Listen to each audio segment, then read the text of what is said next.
So I had a student ask me a question about the marketing plan assignment there on Moodle.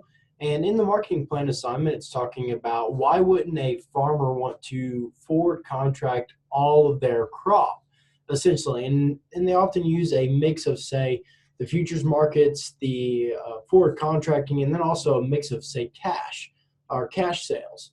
So the question that I ask is basically why would a farmer want to use a mix of all, say, three types of these?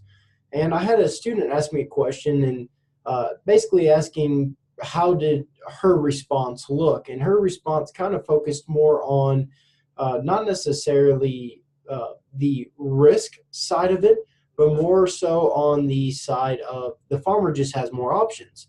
So I want to kind of clarify and look at that particular question a little bit more and discuss it a little bit. So I'm going to go ahead and jump over. I'm going to share my screen and go through an example. So over here, we see that we have Farmer Bob.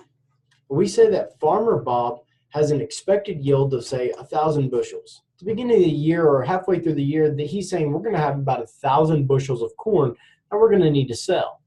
So Farmer Bob, he turns around, he says, I'm going to forward contract all of this expected crop. So he decides, he goes ahead and makes a contract. He is forward contracting 1,000 bushels at a price of $3.50 a bushel. He decides that that's a good price. He's getting a forward contract, and he goes ahead and forward contracts at that price.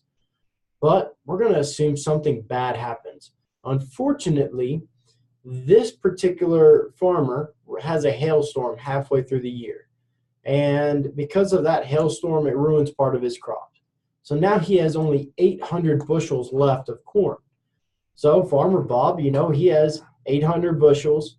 He has a contract of 1,000, and he needs another 200.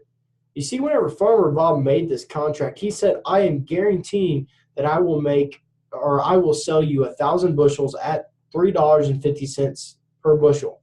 That is a guarantee. He is going to sell 1,000 bushels, but he only has 800 to sell at the end of the year. So at the end of the day, he needs to buy another 200 bushels. So Farmer Bob must make the purchase of an additional 200 bushels at market price.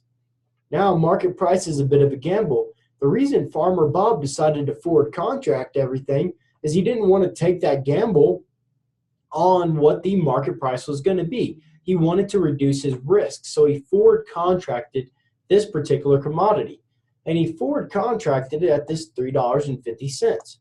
But now he needs this additional 200 bushels, and the market price is, say, $4. So what does Farmer Bob have to do? Farmer Bob has to go out and buy these 200 bushels at a price of $4, but he turns around and he sells those 200 bushels at $3.50, showing him a loss for those 200 bushels at 50 cents per bushel. So not only did Farmer Bob take a hit on the fact that he produced 200 bushels less than what he was expecting, he took a secondary hit because he had to still go out and buy those 200 bushels at that market price, and he lost money here. Now let's look at scenario B. Now this says scenario A, but it should say scenario B. So under scenario B, Farmer Bob contracts 50% of his crop, or forward contracts 50% of the expected crop. He secures a price with the futures contract for, say, 20% of the crop. He hedges 20% of his crop under the futures contracts, and then he sells 30%, or he's expecting to sell 30% of his crop on the cash market. Now, we haven't really covered much in the futures contracts. That is actually going to be covered more in depth in Chapter 10. Just know right now that Farmer Bob is using a practice called hedging, where he is buying contracts at a certain price to try and lock in or secure a price for that commodity. It's a little more complicated than that, but let's just go with that for right now, just to kind of keep things simple, and we'll dive more into this in Chapter 10. So Farmer Bob, he decides he's going to contract 500 bushels. He has under forward contracts, he's securing the price of, say, 200 bushels, and then he has an additional 300 bushels. So this is the amount that he was expecting to sell in the cash market. So he was expecting to sell 300 bushels on the cash market. but that hailstorm hit. It ruined 200 bushels of his corn. So when at the end of the day he sells 500 bushels at $3.50, he sells 200 bushels at the secured price of $3.65, but then he's left with that 100 extra bushels that he sells at $4 per bushel. And at the end of the day, he was able to fulfill his contract here.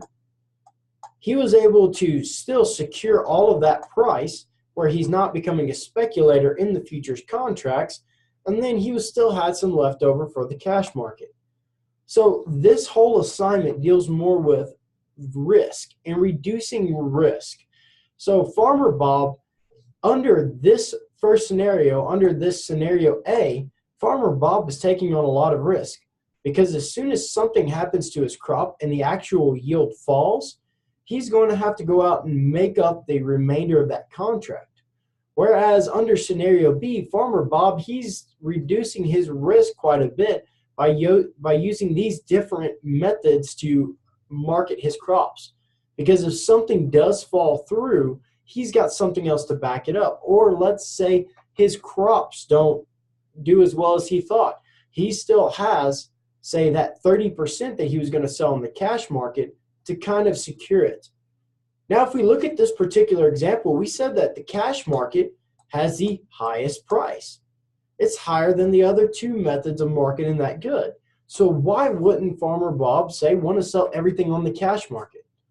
Well, that's another method. Well, he's trying to reduce risk. You see, risk comes about in two different ways: yield variability as well as price variability. Under the cash market, there's a lot of price variability in the cash market. On a day-to-day basis, these prices change. But what he's doing under, say, the futures contracts or the forward contracts is he is locking in his price from the get-go. He is locking in or securing these prices over here, so he's not dealing with that price variability. So by using stuff like forward contracts and futures contracts, he reduces his expected price variability.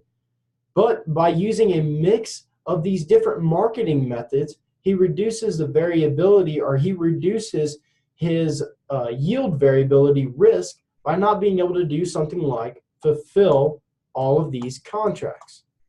So I hope this helps answer the question in regards to the marketing plan assignment.